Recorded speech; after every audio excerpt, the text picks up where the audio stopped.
हरे कृष्ण गुरुजी। हरे कृष्ण माताजी, हरे कृष्ण।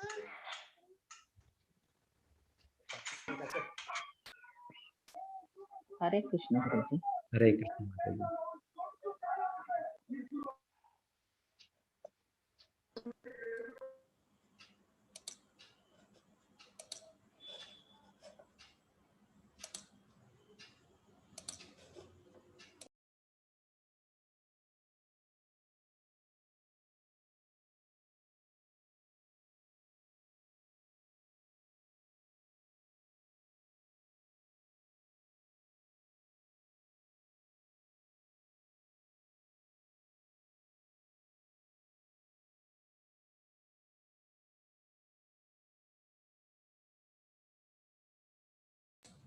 ಹರೇ ಕೃಷ್ಣ ಎಲ್ಲ ಭಕ್ತರಿಗೂ.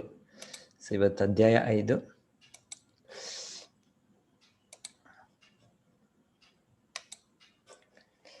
ಮೊದಲಿಗೆ ಒಂದೆರಡು ನಿಮಿಷ ಕೀರ್ತನೆ ಮಾಡ್ತೀನಿ.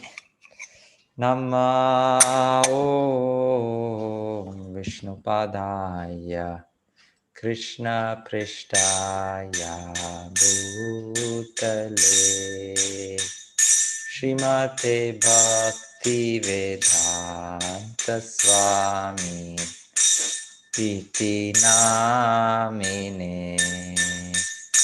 ನಮಸ್ತೆ ಸಾರಸ್ವತೆ ದೇವಿ ಗೌರವಾಣಿ ಪ್ರಚಾರಿಣೆ ನಿರ್ವಿಶೇಷ ಶೂನ್ಯವಾದಿ ಪಾಶ್ಚಾತ್ಯ ದೇಶತಾರಿಣೆ. जय श्री कृष्ण चैतन्य प्रभु नित्यानंद श्री अद्वैता गदाधर श्रीवासादि गौर भक्तवृंद. हरे कृष्णा कृष्ण कृष्ण हरे हरे, हरे राम राम राम हरे हरे. हरे कृष्णा कृष्ण कृष्ण हरे हरे, हरे राम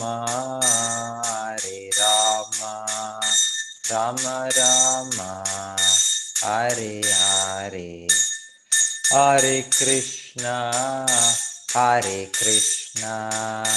कृष्ण कृष्ण हरे हरे, हरे राम राम राम हरे हरे. हरे कृष्णा कृष्ण कृष्ण हरे हरे, हरे राम राम राम हरे हरे. हरे कृष्णा कृष्ण कृष्ण हरे हरे, हरे राम राम राम हरे हरे. हरे कृष्णा कृष्ण कृष्ण हरे हरे, हरे राम राम राम हरे हरे.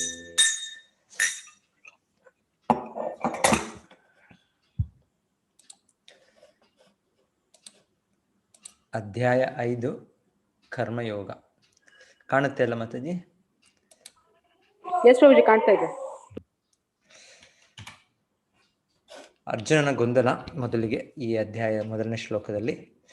ಅರ್ಜುನ ಉವಾಚ ಸನ್ಯಾಸಂ ಕರ್ಮಣಾಂ ಕೃಷ್ಣ ಪುನರ್ಯೋಗಂ ಚ ಶಂಸಸಿ ಯತ್ ಶ್ರೇಯಾಯ ತಯೋರೇಕಂ ತನ್ಮೇ ಬ್ರೂಹಿ ಸುನಿಶ್ಚಿತಂ.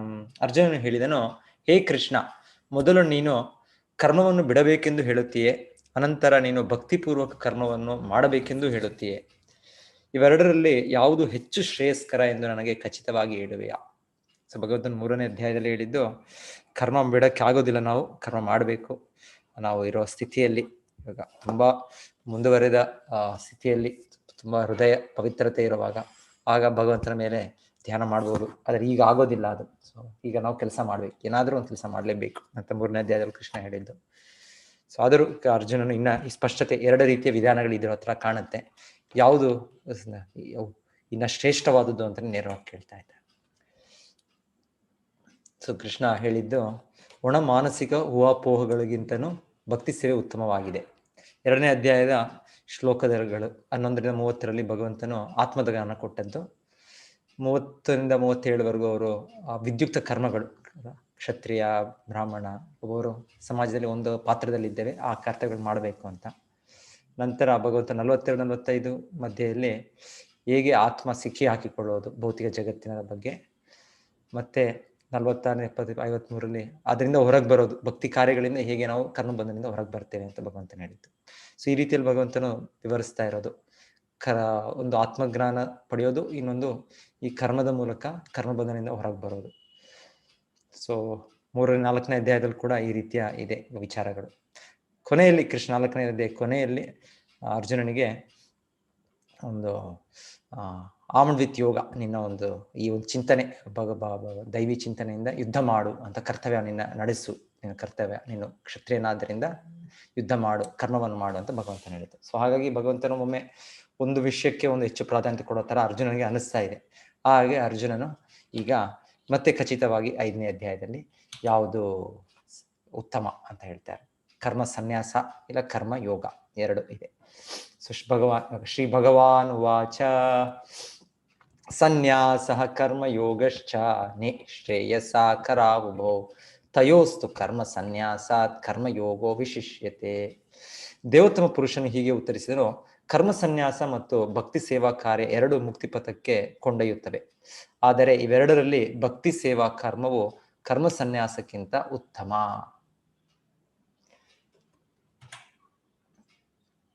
ಸೊ ನಾವು ಮೊದಲಿಗೆ ಆಗ್ಲೇ ನೋಡಿದ್ದು 3ನೇ ಅಧ್ಯಾಯದಲ್ಲಿ ಕೂಡ ಈ ವೇದಗಳ ನಿರ್ದೇಶನ ಪಾಲನೆ ಮಾಡಬೇಕು ಅಂತ. ಸೊ ವೇದಗಳ ನಿರ್ದೇಶನದಲ್ಲಿ ಯಾವ ರೀತಿಯ ಕರ್ಮಗಳು ಮಾಡಿದ್ರೆ ಹೇಗೆ ನಮಗೆ ಪುಣ್ಯ ಪ್ರಾಪ್ತಿ ಆಗುತ್ತೆ, ಇಲ್ಲ ಯಾವ ಕಾರ್ಯಗಳು ಮಾಡಿದ್ರೆ ಕೆಟ್ಟ ಕರ್ಮ ಪ್ರಾಪ್ತಿ ಆಗುತ್ತೆ.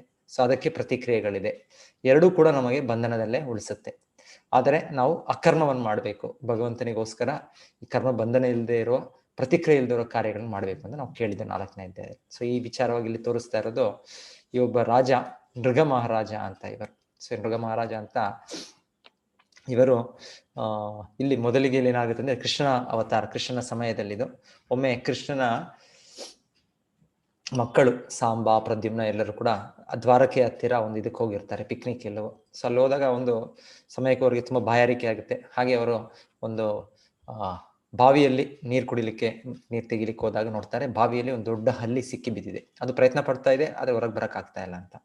ಸೊ ಇವರು ಅದ್ರ ಮೇಲೆ ಒಂದು ದಯೆ ತೋರಿ ಅದನ್ನು ಹೊರಗೆ ತೆಗಿಬೇಕು ಅಂತ ಪ್ರಯತ್ನಿಸ್ತಾರೆ. ಅವರೆಷ್ಟು ಪ್ರಯತ್ನ ಪಟ್ಟರು ಆಗೋದಿಲ್ಲ. ಸೊ ಅವ್ರಿಗೆ ಆಶ್ಚರ್ಯ ಆಗುತ್ತೆ, ಇದೇನಿದು, ನಾವು ಇದು ವೀರರು, ನಮ್ಮ ಒಂದು ಈ ಪ್ರಯತ್ನದಿಂದ ನಾವೆಲ್ಲರೂ ಪ್ರಯತ್ನ ಪಟ್ಟರು ಇದನ್ನು ಹೊರಗೆ ತೆಗಿಲಿಕ್ಕೆ ಆಗ್ಲಿಲ್ಲ ಅಲ್ಲ.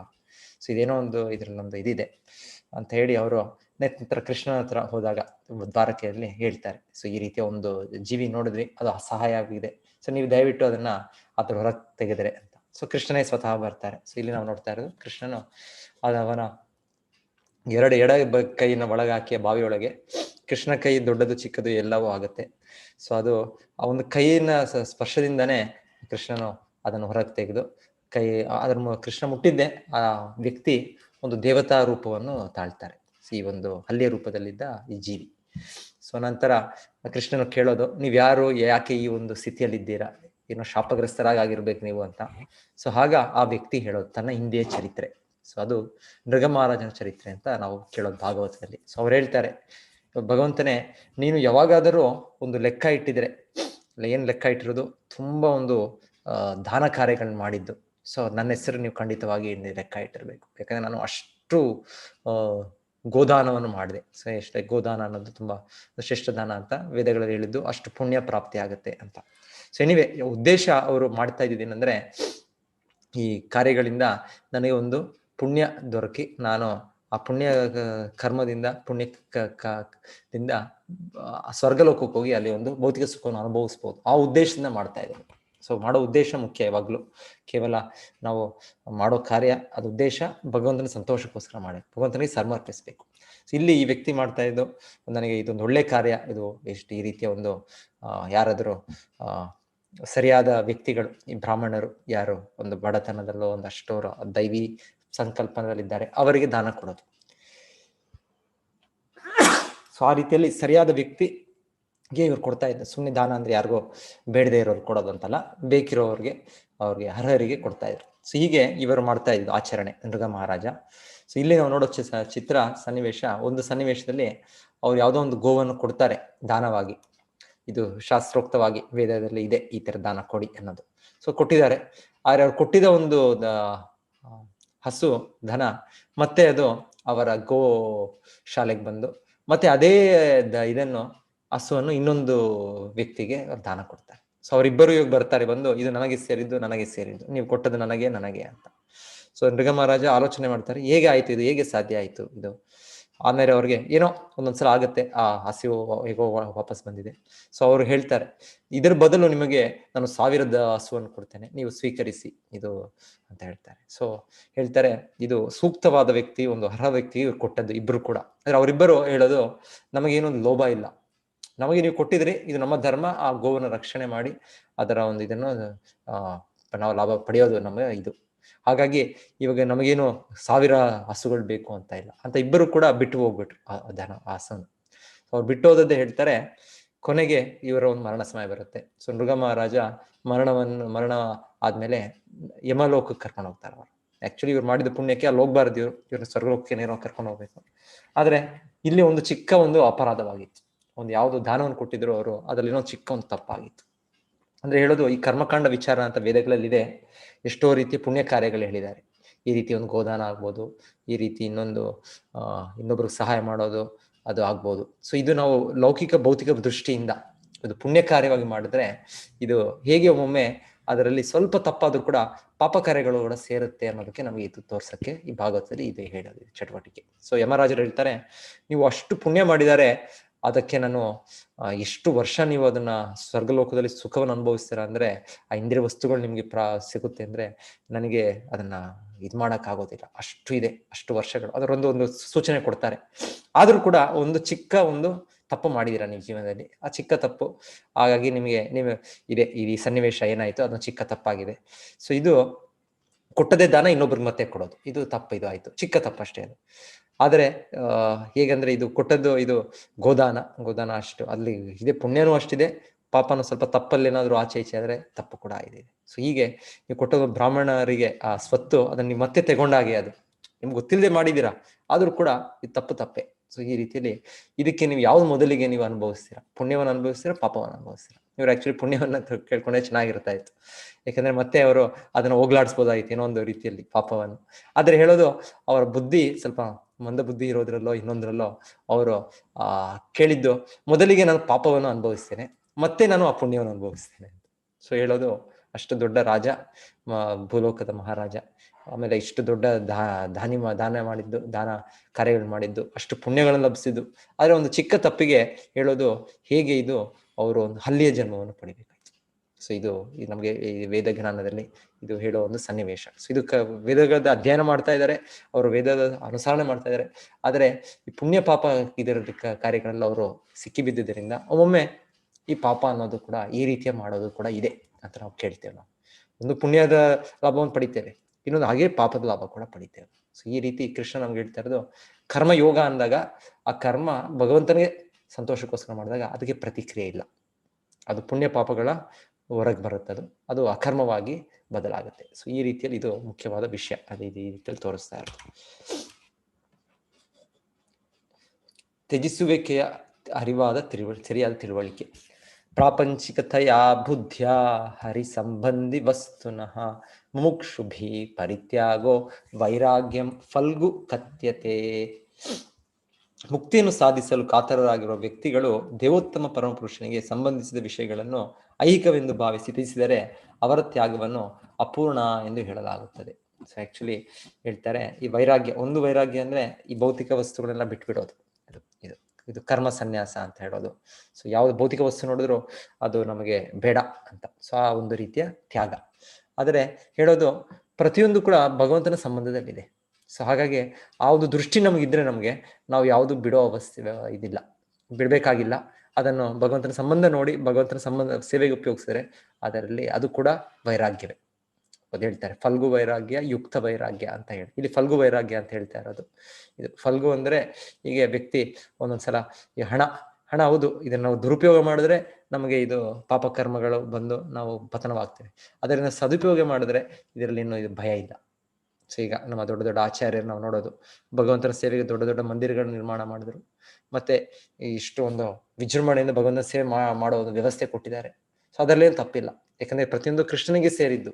ಸೊ ಕೃಷ್ಣನಿಗೆ ನಾವು ಉಪಯೋಗಿಸಿದ್ರೆ ಅದರಲ್ಲೇನು ತಪ್ಪಿಲ್ಲ.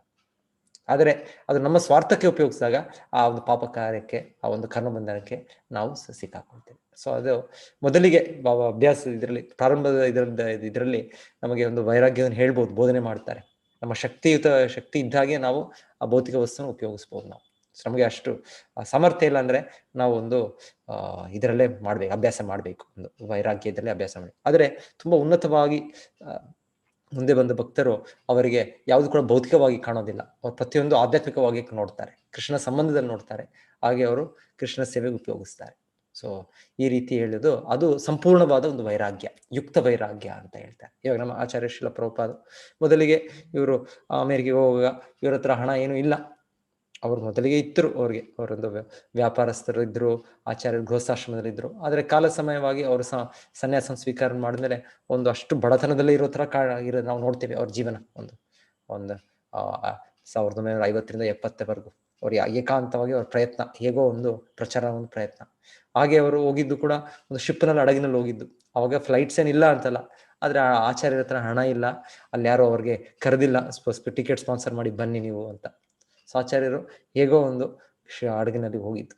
ಸೊ ಆದರೆ ನಂತರ ಅಲ್ಲಿ ಪ್ರಚಾರ ಶುರು ಮಾಡಿದ್ಮೇಲೆ ಅಲ್ಲಿ ಆ ದೇಶದಲ್ಲಿ ಏನೋ ಕೊರತೆ ಇಲ್ಲ ಹಣಕ್ಕೆ. ಸೊ ಅವರ ಶಿಷ್ಯರು ಹಣವನ್ನು ತೆಗೆದು ಬಂದಾಗ ಆಚಾರ್ಯರು ಅದನ್ನು ಉಪಯೋಗಿಸಿ ಇನ್ನೂ ಹೆಚ್ಚೆಚ್ಚು ಪ್ರಚಾರ ಮಾಡಿತ್ತು.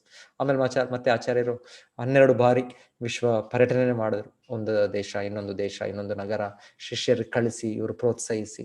ಸೊ ಅದರ ಮೂಲಕ ಎಷ್ಟು ಬೇಗ ಪ್ರಚಾರ ಮಾಡಿದ್ರು. ಇಲ್ಲ ಸ್ವಲ್ಪ ಜನ ಇಲ್ಲ ನಾವು ಸನ್ಯಾಸಿಗಳು, ನಾವು ನಡೆದುಕೊಂಡೇ ಹೋಗ್ತೇವೆ, ನಾವು ಕಾಲ್ನಡಿಗೆಯಲ್ಲೇ ಹೋಗ್ತೇವೆ, ಇದೆಲ್ಲ ಭೌತಿಕ ಈ ವಸ್ತುಗಳೆಲ್ಲ ಉಪಯೋಗಿಸೋದಿಲ್ಲ, ನಾವು ಈ ವಾಹನಗಳೆಲ್ಲ ಉಪಯೋಗಿಸೋದಿಲ್ಲ, ನಾವು ಇದೆಲ್ಲ ಇದು ಭೌತಿಕವಾದದ್ದು. ಹೌದು, ಅದನ್ನು ನೀವು ನಿಮ್ಮ ಸ್ವಾರ್ಥಕ್ಕೆ ಉಪಯೋಗಿಸಿದ್ರೆ ಅದು ಭೌತಿಕವಾದದ್ದು.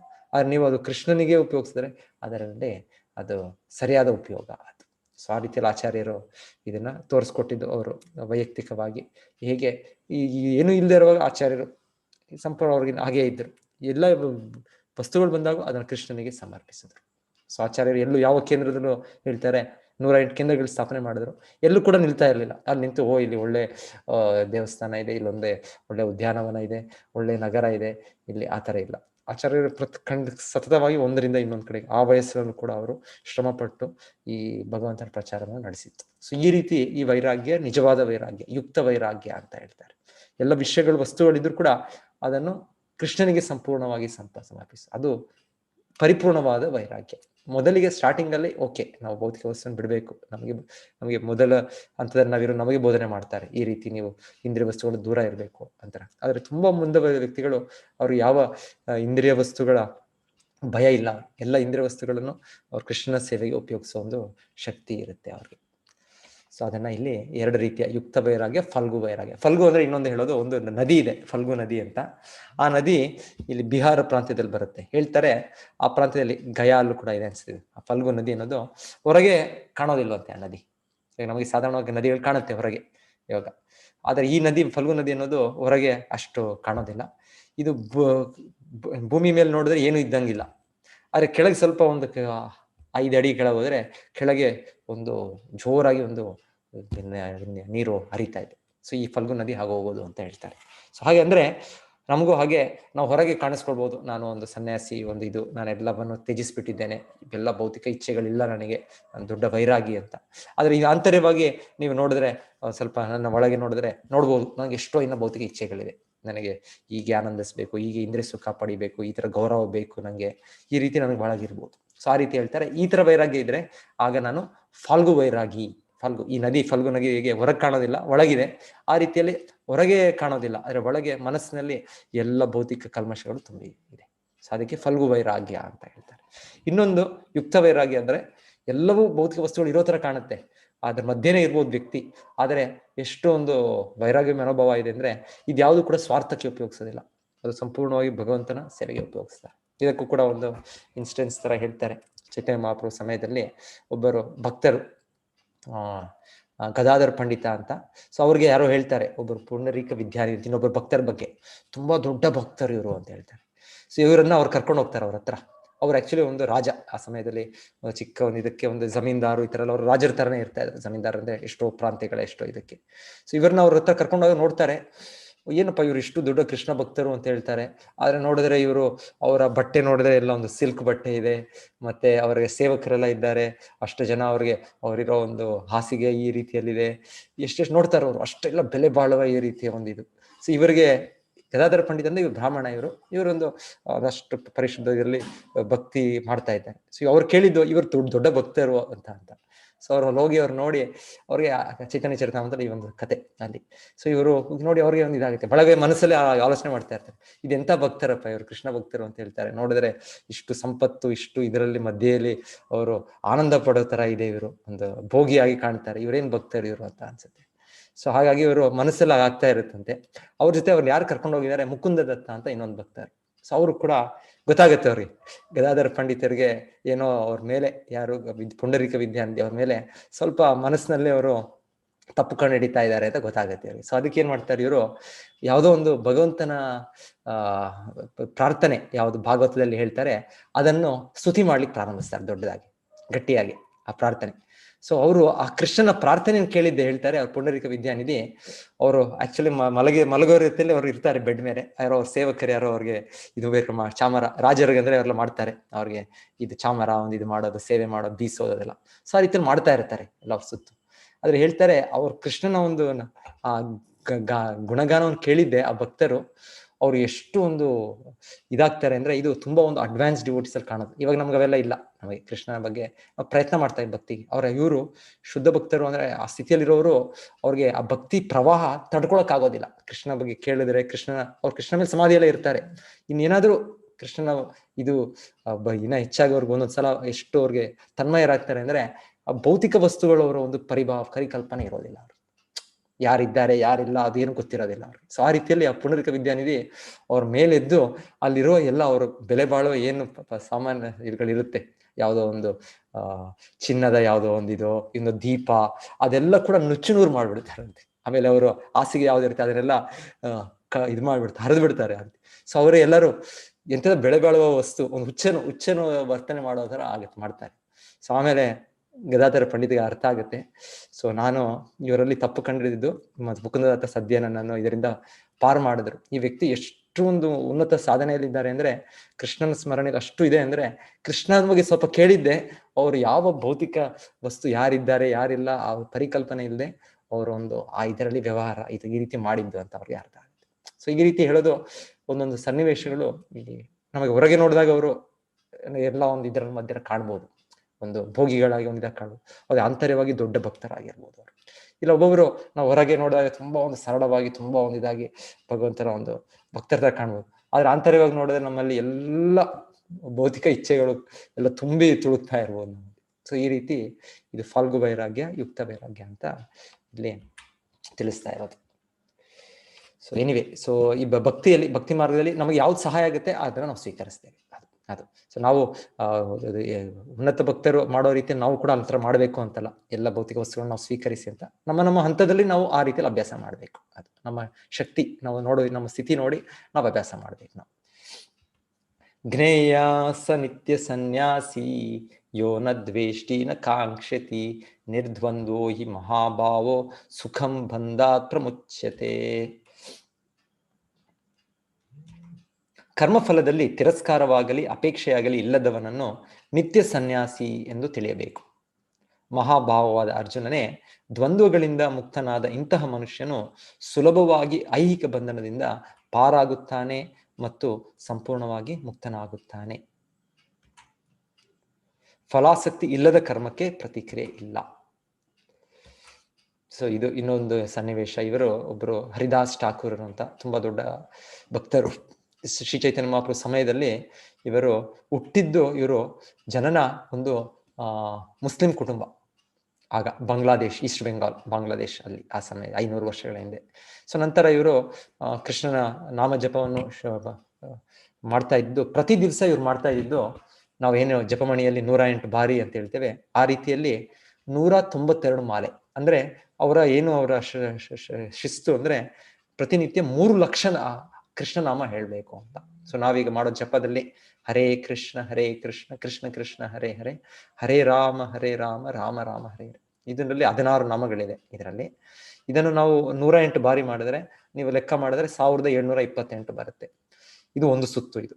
ಸೊ ಇದನ್ನ ನಮಗೆ ಆಚಾರ್ಯರು ಶ್ರೀಲ ಪ್ರಭುಪಾದರು ಈಗ ಸಮಯಕ್ಕೆ 16 ಸುತ್ತು ಕನಿಷ್ಠ ಮಾಡಿ ಅಂತ ನಮಗೆ ಹೇಳಿದ್ದಾರೆ. ಯಾರ್ಯಾರು ನಾವು ಅನುಯಾಯಿಗಳಿದ್ದೇವೆ ದೇವಸ್ಥಾನದೊಳಗೆ ದೇವಸ್ಥಾನ ಹೊರಗೆ, ಅವರಿಗೆ ಅವರು 16 ಸುತ್ತು ಮಾಡಿದ್ರೆ ನಿಮಗೆ ಇದರಲ್ಲಿ ಆಧ್ಯಾತ್ಮಿಕ ಪ್ರಗತಿ ಸಾಧಿಸಕ್ಕೆ ತುಂಬಾ ಬೇಗವಾಗಿ ನೀವು ಭಗವಂತನ ಅನುಗ್ರಹ ಸಿಗತ್ತೆ. ಸೊ ಇದು ಕೊಟ್ಟಿದ್ದಾರೆ ನಮ್ಗೆ ವಿಧಾನ. 25,000 ನಾಮಗಳಾಗುತ್ತೆ. ಇವರು ಅದನ್ನ ಇನ್ನ 12 ಪಟ್ಟು, ಅಂದ್ರೆ ಆಲ್ಮೋಸ್ಟ್ ಪ್ರತಿ ದಿವಸ ಇವರು ದಿವಸದಲ್ಲಿ 16-18 ಗಂಟೆ ಅದೇ ಮಾಡ್ತಾ ಇದಾರ ಅಂತ.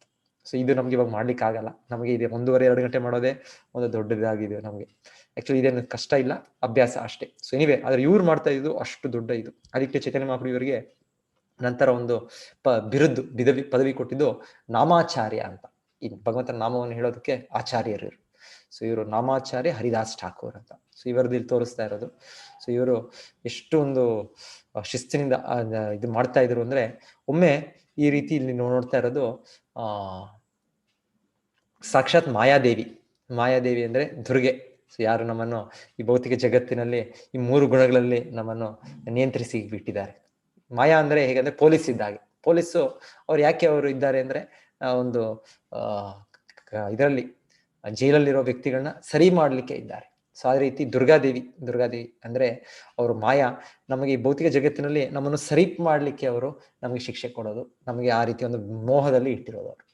ಸೊ ಹಾಗೆ ಭಗವಂತನು ಅವರು ಮಾಡೋ ಕೆಲಸ ಅದು ಥ್ಯಾಂಕ್ಲೆಸ್ ಟಾಸ್ಕ್ ಅಂತ ಹೇಳ್ತಾರೆ. ಅದು ಬೇಕು, ಅದು ಒಮ್ಮೊಮ್ಮೆ ಪೊಲೀಸ್ ಅವರು ಕೂಡ ಅದರ ತಿದ್ದುಪಡಿ ಮಾಡಕ್ ಬೇಕು. ಸೊ ಆ ರೀತಿಯಲ್ಲಿ ದುರ್ಗಾದೇವಿ ಅವರು ಈ 3 ಸತ್ವ ರಜಸ್ ತಮಸ್ ಗುಣಗಳಿಂದ ನಮ್ಮನ್ನು ಬಂಧನದಲ್ಲಿ ಇಟ್ಟಿರೋದು. ಸೊ ಅವರೇ ಸಾಕ್ಷಾತ್ ವೈಯಕ್ತಿಕವಾಗಿ ಇಲ್ಲಿ ಬಂದಿರೋ ಒಂದು ಸನ್ನಿವೇಶದಲ್ಲಿ ಅವರನ್ನು ಪರೀಕ್ಷೆ ಮಾಡ್ಲಿಕ್ಕೆ. ಸೊ ಹೇಳ್ತಾರೆ, ಆದ್ರೆ ಹರಿದಾಸ್ ಠಾಕೂರ್ ಎಷ್ಟು ಇದು ನಾಮ ಜಪದಲ್ಲಿ ಅವರು ಶಿಸ್ತಿನಲ್ಲಿದ್ದಾರೆ ಅಂದ್ರೆ, ಅವರೇ ಸಾಕ್ಷಾತ್ ಮಾಯಾದೇವಿ ಇವರಿಗೆ ನಂತರ ಅವರ ಹತ್ರ ನಾನು ಶಿವನಿಂದ, ತನ್ನ ಗಂಡ ಶಿವನಿಂದ ನಾನು ರಾಮನಾಮವನ್ನು ಪಡೆದಿದ್ದೇನೆ ಜಪ ಮಾಡ್ಲಿಕ್ಕೆ, ನಿಮ್ಮಿಂದ ಕೃಷ್ಣನಾಮವನ್ನು ಕೊಡಿ ನನಗೆ ಅಂತ ಅವರು ಇದು ತಗೊಳ್ಳೋದು. ನಾವು ಚೈತನ್ಯ ಚರಿತಾಮೃತ ಇದು ಕೂಡ ಒಂದು ಕೇಳ್ತೇವೆ, ಇದೊಂದು ಸನ್ನಿವೇಶ. ಸೊ ಆಕ್ಚುಲಿ ಹರಿದಾಸ್ ಠಾಕೂರ್ ಸಾಧಾರಣ ವ್ಯಕ್ತಿ ಅಲ್ಲ, ಇವರು ಬ್ರಹ್ಮದೇವರೇ ಅವತರಿಸಿದ್ದು. ಬ್ರಹ್ಮ ಹರಿದಾಸ್ ಠಾಕೂರ್ ಆಗಿ ಶ್ರೀ ಚೈತನ್ಯ ಮಹಾಪ್ರಭು ಸಮಯದಲ್ಲಿ. ಸೊ ಹೀಗೆ ಪ್ರತಿ ದಿವಸ ಈ ಇಷ್ಟು ನಾಮವನ್ನು ಹೇಳೋದಕ್ಕೆ ಅದು ಒಂದು ದಿವಸನೂ ಮಾಡ್ಲಿಕ್ಕೆ ಆಗೋದಿಲ್ಲ. ಯಾರಾದ್ರೂ ಒಂದ್ ದಿವಸ ಮಾಡ್ಬೋದೇನೋ, 192 ಜಪಮಾಲೆ ಸುತ್ತು 3 ಲಕ್ಷ ನಾಮ ಒಂದ್ ದಿವಸ ಮಾಡ್ಬೋದೇನೋ. ಅದು ಯಾರು ಮಾಡಿದ್ ಕೇಳಿಲ್ಲ ಇಷ್ಟವರೆಗೂ ನಾನು ಈಗ ಸಮಯದಲ್ಲಿ. ಆದ್ರೆ ಯಾರಾದ್ರೂ ಪ್ರಯತ್ನ ಪಡ್ಬೋದೇನೋ ಒಂದ್ ದಿವಸ. ಆದ್ರೆ ಸತತವಾಗಿ ಇವ್ರು ಮಾಡ್ತಾ ಇದ್ರು ಪ್ರತಿ ದಿವಸ. ಸೊ ಈ ರೀತಿ ಈ ಒಂದು ಸ್ಥಿತಿಯಲ್ಲಿ ಮಾಡ್ಬೇಕು ಅಂದ್ರೆ ತುಂಬಾ ಒಂದು ಅಡ್ವಾನ್ಸ್ ಸ್ಟೇಜ್ ಅಲ್ಲಿ. ಆದ್ರೆ ನಮಗೆ ಇದು ಅಡ್ವೈಸ್ ಇಲ್ಲ, ನಮಗೆ ಅದು ಉಪದೇಶ ಇಲ್ಲ. ನಮಗೆ ಆಚಾರ್ಯರು ನಮ್ಮ ಕರ್ಮವನ್ನು ಮಾಡ್ಬೇಕು, ಜೊತೆಗೆ ನಾವು ಭಗವಂತ ನಾಮವನ್ನು ಅವ್ರು ಹೇಳಿದಾಗ 16 ಸುತ್ತು ಅಂತ ಅವರು ಮಿನಿಮಮ್ ಕನಿಷ್ಠ. ಇನ್ನೂ ಹೆಚ್ಚು ಸಮಯ ಇದ್ದರೆ ಇನ್ನೂ ಹೆಚ್ಚು ಮಾಡ್ಬೇಕು ನಾವು. ಸೊ ಇಲ್ಲ ಅಂದ್ರೆ ನಮಗೆ 16 ಸುತ್ತು ಆಚಾರ್ಯ ಹೇಳಿದೆ. ಮೊದಲಿಗೆ ಅಟ್ಲೀಸ್ಟ್ ಎಲ್ಲರೂ ಕೂಡ ದಯವಿಟ್ಟು ಒಂದು ಸುತ್ತು ಪ್ರಯತ್ನ ಸ್ಟಾರ್ಟ್ ಮಾಡಿ. 108 ಹರೇ ಕೃಷ್ಣ ಕೃಷ್ಣ ಕೃಷ್ಣ ಹರೇ ಹರೇ, ಹರೇ ರಾಮ ರಾಮ ರಾಮ ಹರೇ, ಈ ಜಪವನ್ನು ಮಾಡಿ. ಮಾಡ್ತಾ ಮಾಡ್ತಾ ನಮ್ಮ ಏನು ವಿದ್ಯುಕ್ತ ಕರ್ತವ್ಯಗಳಿದೆ, ಕರ್ಮಗಳಿದೆ, ನಾವು ಮಾಡ್ಕೊಂಡು ಹೋಗ್ಬೇಕು ನಾವು. ಸೊ ಇನ್ನೊಂದು ವಿಧದಲ್ಲಿ ಅವ್ರು ಹೇಳೋದು, ಸ್ವಲ್ಪ ಜನ ಕೇವಲ ಕರ್ಮವನ್ನು ತ್ಯಜಿಸ್ಬಿಟ್ರೆ ನಾವು ಪರಿಪೂರ್ಣತೆ ಪಡಿತೀವಿ. ಹಾಗಾಗಿ ಅವರು ಸನ್ಯಾಸ ಪಡೆದ ಮೇಲೆ ನೀವು ಆಧ್ಯಾತ್ಮಿಕ ಪ್ರಗತಿ ಸಾಧಿಸಕ್ಕಾಗೋದು ಅಂತ ಹೇಳೋ ಒಂದು ಸ್ವಲ್ಪ ಆಧ್ಯಾತ್ಮಿಕವಾದಿಗಳಿದ್ದಾರೆ ಹೇಳೋದು. ಅವರು ಬ್ರಹ್ಮವಾದಿಗಳು ಅಂತ ಹೆಚ್ಚಾಗಿ ಹೇಳೋದು ಅವ್ರಿಗೆ. ಸೊ ಅವರ ಪಥದಲ್ಲಿ ಅವ್ರು ಅನ್ಕೊಳ್ಳೋದು, ಭೌತಿಕವಾಗಿ ನೀವು ಗೃಹಸ್ಥ ಜೀವನದಲ್ಲಿದ್ರೆ ನೀವು ಆಧ್ಯಾತ್ಮಿಕ ಪ್ರಗತಿ ಸಾಧಿಸೋದಕ್ಕೆ ಆಗೋದಿಲ್ಲ ಅಂತ ಹೇಳೋದು. ಇಲ್ಲ, ಭಗವದ್ಗೀತೆ ಪ್ರಕಾರ ಆಗ್ಬೋದು, ನಮ್ಗೆ ಈಗ ನೋಡ್ತಾ ಇರೋ ನಾವು ಭಕ್ತಿ ಮಾರ್ಗದಲ್ಲಿ ಎಷ್ಟು ಪ್ರಬಲವಾದ ಮಾರ್ಗ ಅಂದ್ರೆ ಎಲ್ಲರೂ ಕೂಡ ಅವರು ಆಧ್ಯಾತ್ಮಿಕ ಪ್ರಗತಿ ಸಾಧಿಸಿ ಪರಿಪೂರ್ಣತೆಯನ್ನು ಪಡಿಬಹುದು. ಇವಾಗ ನಾವು ಪುನರಿಕ ವಿದ್ಯಾನಿಧಿ ಅವರ ಬಗ್ಗೆನೂ ಕೇಳಿದ್ವಿ ಹಿಂದೆ, ಅವರ ಸನ್ನಿವೇಶ ಆಗ್ಬೋದು. ಇವಾಗ ಹೀಗೆ ಪಾಂಡವರು ಅವರೆಲ್ಲ ಗೃಹಸ್ಥ ಜೀವನದಲ್ಲೇ ಇದ್ದಾರೆ, ಆದರೆ ಮಹಾತ್ಮರು. ಸೊ ಇದು ಭಕ್ತಿ ಮಾರ್ಗದಲ್ಲಿ ಇದು ಸಾಧ್ಯ ಆಗುತ್ತೆ. ಭಕ್ತಿ ಮಾರ್ಗದಲ್ಲಿ ಇಲ್ಲ ಅಂದ್ರೆ ಅವರು ಒಣ ಒಂದು ಊಹಾಪೋಹದಲ್ಲಿ ತೊಡಗಿ ಈ ತೀವ್ರ ವೇದಾಧ್ಯಯನ ಮಾಡಿ ಇದು ಮಾಡೋದು, ಅದರಲ್ಲಿ ಆ ವಿಧದಲ್ಲಿ ಅದು ಪರಿಪೂರ್ಣತೆನೂ ಅದು ತುಂಬಾ ಸಮಯದ ನಂತರ, ಆಮೇಲೆ ಅದು ಕಷ್ಟವಾದ ಮಾರ್ಗ, ಅದು ಸರಳವಾದ ಮಾರ್ಗ. ಭಕ್ತಿ ಮಾರ್ಗ ಅನ್ನೋದು ನೇರವಾದ, ಶ್ರೇಷ್ಠವಾದ, ಸರಳವಾದ ಮಾರ್ಗ. ಸೊ ಹಾಗೆ ಭಗವಂತನು ಈ ಕರ್ಮಯೋಗ ಭಕ್ತಿಯೋಗದ ಭಾಗವಾಗಿ ಇದನ್ನು ಇಲ್ಲಿ ನಮಗೆ ರೆಕಮೆಂಡ್ ಮಾಡ್ತಾ ಇರೋದು. ಬ್ರಹ್ಮಣ್ಯಾಧಾಯ ಕರ್ಮಾಣಿ ಸಂಗಂ ತ್ಯಕ್ತ್ವಾ ಕರೋತಿ ಯಃ ಲಿಪ್ಯತೇನ ಸ ಪಾಪೇನ ಪದ್ಮಪತ್ರಂ ಇವಾಂಬಸ. ಸೊ ಹಾಗಾಗಿ ನಮಗೆ ಭಕ್ತಿ ಮಾರ್ಗದಲ್ಲಿ ಸನ್ಯಾಸಿಗಳು ಕೂಡ ತುಂಬಾ ಕರ್ತವ್ಯಗಳಿದೆ.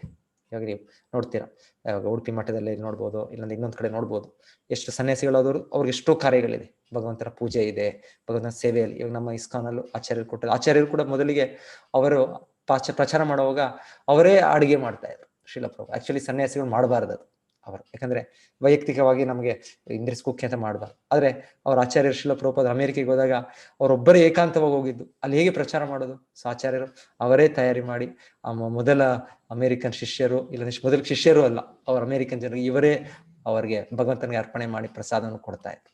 ಮತ್ತೆ ಅವರ ಶಿಷ್ಯರನ್ನೊಬ್ಬೊಬ್ಬರನ್ನ ತರಬೇತಿ ಕೊಟ್ಟಿದ್ರು, ನೀವು ಈ ರೀತಿ ಮಾಡಿ. ಸೊ ಹಾಗೆ ಎಲ್ಲರೂ ಕಲ್ತ್ಕೊಂಡು ನಂತರ ಮಾಡಿದ್ರು. ಸೊ ಈ ಕಾರ್ಯಗಳು ನೋಡಿದ್ರೆ ಭೌತಿಕ ಕಾರ್ಯಗಳು ಅನ್ಸುತ್ತೆ, ಇದು ಅಡುಗೆ ಮಾಡೋದಾಗ್ಬೋದು, ಇನ್ನೊಂದು. ಆದರೆ ಉದ್ದೇಶ ಭಗವಂತನಿಗೆ ನೈವೇದ್ಯ ಅರ್ಪಣೆ ಮಾಡೋದಕ್ಕೆ. ಸೊ ಈ ಕಾರ್ಯಗಳು ನಾವು ವೈಷ್ಣವ ಮಾರ್ಗದಲ್ಲಿ, ಈ ಭಕ್ತಿ ಮಾರ್ಗದಲ್ಲಿ ಸನ್ಯಾಸಿಗಳು ತುಂಬಾ ಕರ್ಮಗಳು ಮಾಡ್ತಾರೆ.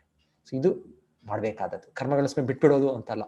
ಕರ್ಮವನ್ನು ಬಿಟ್ಬಿಟ್ಟು ಕೇವಲ ನಾನು ವೇದಾಧ್ಯಯನ, ಪುಸ್ತಕ ಗ್ರಂಥ ಅಧ್ಯಯನ ಮಾಡ್ತೇನೆ, ಏನು ಊಹಾಪೋಹದಲ್ಲಿ ನಾನು ದೇಹ ಅಲ್ಲ ಆತ್ಮ ಅಂತ ನಾನು ಸಾಕ್ಷಾತ್ಕಾರ ಪಡ್ಕೊಳ್ತೇನೆ, ಈ ವಿಧಾನ ಇದು ತುಂಬಾ ಒಂದು ಒಣ ಮಾರ್ಗ, ಇದು ನೇರ ಮಾರ್ಗವಲ್ಲ. ಇದನ್ನ ಭಗವಂತನು ರೆಕಮೆಂಡ್ ಮಾಡ್ತಾ ಇಲ್ಲ. ಮುಂದೆ ಗೀತೆಯಲ್ಲಿ ಮತ್ತೆ ಕೇಳ್ತೀವಿ ಅದೇ ವಿಚಾರ. ಸೊ ಫಲಗಳನ್ನು ಭಗವಂತನಿಗೆ ಅರ್ಪಿಸಿ ಯಾರು ನಿರ್ಲಿಪ್ತನಾಗಿ ಕರ್ತವ್ಯಗಳನ್ನು ಮಾಡುವನೋ ಆತನಿಗೆ ತಾವರೆಯ ಎಲೆಗೆ ಹೇಗೆ ನೀರಿನ ಲೇಪವಿಲ್ಲವೋ ಹಾಗೆ ಪಾಪದ ಲೇಪವಿಲ್ಲ. ಸೊ ಇದು ಹೇಳ್ತಾ ಇರೋದು ಒಬ್ಬ ಮುಕ್ತ ಪುರುಷನು ಸಂಪೂರ್ಣ ಭಗವಂತನ ಒಂದು ಸಂಬಂಧವನ್ನು ಬೆಳೆಸೋ ಇದರಲ್ಲಿ ಸ್ಥಿತಿಯಲ್ಲಿದ್ರೆ ಆಗ ಅವನು ಎಲ್ಲ ಕರ್ತವ್ಯಗಳು ಮಾಡ್ತಾ ಇದ್ರು, ಅವನು ಯಾವ ಒಂದು ಕರ್ಮ ಬಂಧನದಲ್ಲಿ ಆಗೋದಿಲ್ಲ. ಹೇಗೆ ಇಲ್ಲಿ ಹೇಳೋದು, ತಾವರೆ ಹೂವು ಅನ್ನೋದು ಅದು ನೀರಿನಲ್ಲೇ ಇದೆ, ಆ ನೀರಿನಲ್ಲೇ ಇದ್ದು ಕೂಡ ಅದಕ್ಕೇನು ಆಗೋದಿಲ್ಲ. ಅದು ಇಲ್ಲ ಬೇರೆ ಯಾವ್ದಾದ್ರು ವಸ್ತು ನೀರಿನಲ್ಲಿ ಹಾಕಿದ್ರೆ ಅದು ಸ್ವಲ್ಪ ಸಮಯದ ನಂತರ ಅದರ ಸಹಜ ಸ್ವಭಾವ ಕಳ್ಕೊಂಡ್ಬಿಟ್ಟು ಅದು ಹಾಳಾಗಿರ್ತದೆ. ಆ ನೀರು ಅನ್ನೋದು ಹಾಗೆ ಎಲ್ಲದನ್ನು ಕೂಡ ಅದರ ಬದಲಾವಣೆ ಮಾಡುತ್ತೆ, ಅದರ ಒಂದು ಸ್ವಭಾವವನ್ನು ಅದು. ಆದರೆ ಇಲ್ಲಿ ತಾವರೆ ಹೂವು ಅನ್ನೋದು ಅದರಲ್ಲೇ ನೀರಲ್ಲೇ ಇದ್ರು ಕೂಡ ಅದೇನೂ ಆಗದೆ ಇದೆ. ಅದು ತಾವರೆ ಎಲೆ. ಯಾಕೆ ಅಂದ್ರೆ ಅದು ಅದರ ಸ್ಥಿತಿ ಹಾಗೆ, ಅದರ ಸಹಜ ಸ್ಥಿತಿ ಅದು ನಿರ್ಲಿಪ್ತವಾಗಿದೆ. ಸೊ ಹಾಗೆ ಹೇಳೋದು, ಒಬ್ಬ ಆಧ್ಯಾತ್ಮಿಕವಾದಿಯವರು ಅವರು ಸಂಪೂರ್ಣ ಪರಿಪೂರ್ಣತ್ವದಲ್ಲಿ ಭಗವಂತನ ಸ್ಮರಣೆಯಲ್ಲಿದ್ದು ಸಮಾಧಿಯಲ್ಲಿರುವಾಗ ಭೌತಿಕ ಜಗತ್ತಿನಲ್ಲಿ ಇದ್ರೂ ಕೂಡ ಅವರು ಯಾವ ಕಾಮ, ಕ್ರೋಧ, ಲೋಭ, ಮೋಹ, ಮದ, ಮಾತ್ಸರ್ಯ ಇದ್ಯಾವುದು ಗುಣಗಳ ಬಂಧನ ಅಂತಿದೆ, ಇದರಿಂದ ಮೇಲಿರ್ತಾರೆ ಅವರು. ಸೊ ಒಂದು ಚಿಕ್ಕ ವಿಡಿಯೋ ಇದು. ಶ್ರೀಲ ಪ್ರಭುಪಾದರು ಹೇಗೆ ಆಚಾರ್ಯರು ಪಾಶ್ಚಾತ್ಯ ದೇಶದಲ್ಲಿ ಪ್ರಚಾರ ಮಾಡಿದ್ದು. ಆಕ್ಚುಲಿ ಇದು ವೈದಿಕ ಗ್ರಂಥದ ಪ್ರಕಾರ ಸನ್ಯಾಸಿಗಳಾದವರು ಹೋಗ್ಲೇಬಾರದು ಅಂತ ಹೇಳ್ತಾರೆ, ಈ ಸಮುದ್ರವನ್ನು ದಾಟಿ ಹೋಗ್ಬಾರ್ದು. ಯಾಕೆ ಹೇಳ್ತಾರೆ ಅಂದ್ರೆ ಅದು ಭೋಗ ಭೂಮಿ, ಅಲ್ಲಿ ಹೆಚ್ಚಾಗಿ ಈ ಭೋಗ ಆಸಕ್ತಿಗೆ ಜನರು ತನ್ಮಯರಾಗಿದ್ದಾರೆ. ಹಾಗಾಗಿ ನಾವು ಅಲ್ಲಿ ಹೋದಾಗ ಅಲ್ಲಿ ಅದಕ್ಕೆ ನಾವು ಪ್ರಭಾವಿತರಾಗ್ತೀವಿ ಅಂತ ಅದು ನಿರ್ದೇಶನಗಳಿವೆ.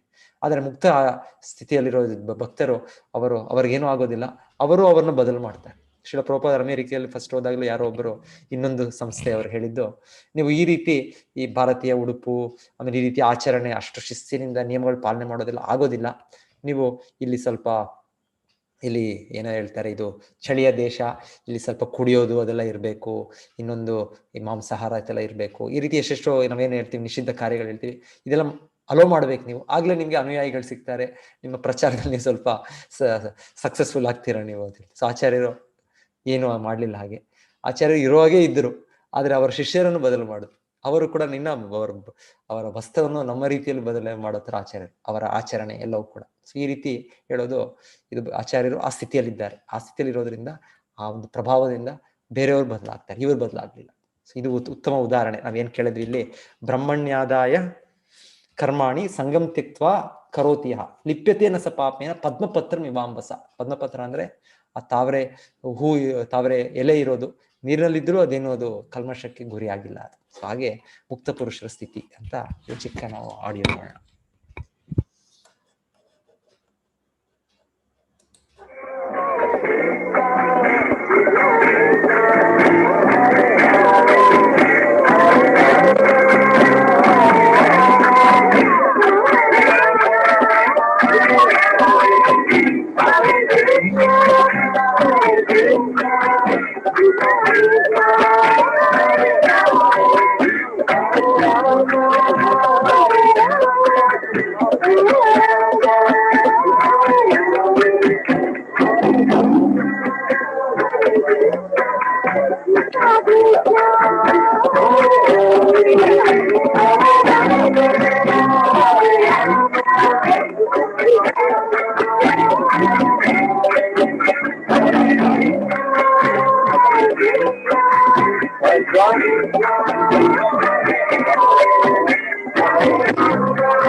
ಓಕೆ, ಇಲ್ಲಿ ಸ್ವಲ್ಪ ಶ್ಲೋಕಗಳು ಇಲ್ಲಿ 18ಗೆ ಜಂಪ್ ಮಾಡಿದ್ದೇವೆ.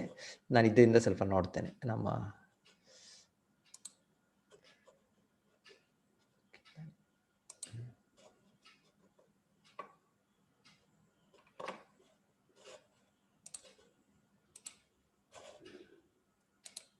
ಇದೆಲ್ಲರೂ ಕಾಣುತ್ತೆ ಅನ್ಕೊಳ್ತೇನೆ.